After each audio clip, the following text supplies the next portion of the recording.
د توانایي مضبوط نظام د صنعتي ترقۍ ضمانت.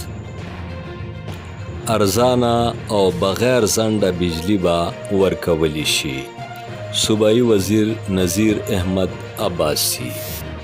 د خیبر پختونخوا د توانایي او بجلی وزیر نذیر احمد عباسي او د وزیر اعلی د صنعت او تجارت مشیر همایون خان د صدارت لاندې د سوات د ډیپټي کمشنر په کانفرنس روم کې اهمه غونډه وشوه.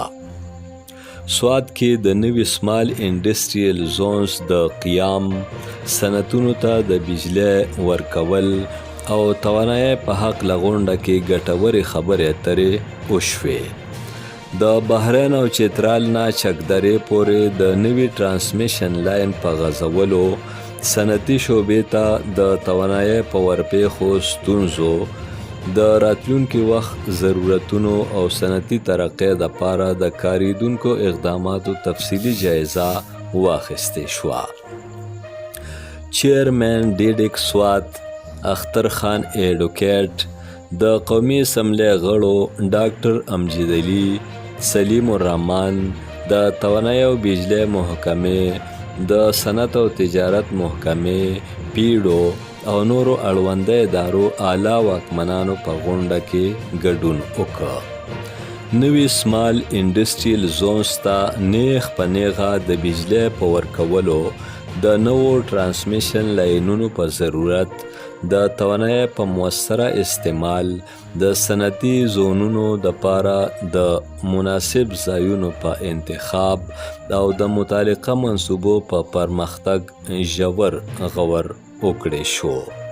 په دې موقع صوبایي وزیر نذیر احمد عباسي او د وزیر اعلی مشیر همایون خان وویل چې د مضبوط معیشت بنیاد په مضبوط صنعت او د توانایي په باوري نظام اډانه وي او د صنعت میدان ته ارزانه، معیاري او بغیر ځنډه بجلی ورکول د صوبایي حکومت لومړی پاملرنه ده، ځکه چې همدا سرمایه کاري، برآمدات، د روزګار د موقعو پیدا کولو او معاشي استحکام بنیادي وسیله ده.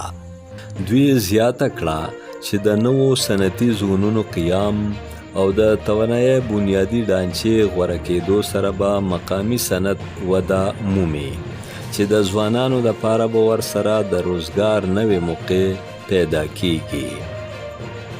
غونډه کې د قومي اسمبلۍ په غړي سلیم الرحمن، د سوات نه د صوبایي او قومي اسمبلۍ په نورو غړو او اړونده محکمو په افسرانو مشتمله خصوصي کمیټې هم وټاکلې شوه. کمیټې به د سمال انډسټریل زونز د قیام دپاره د مناسب ځایونو انتخاب کوي او منصوبو ته به عملي شکل ورکوي.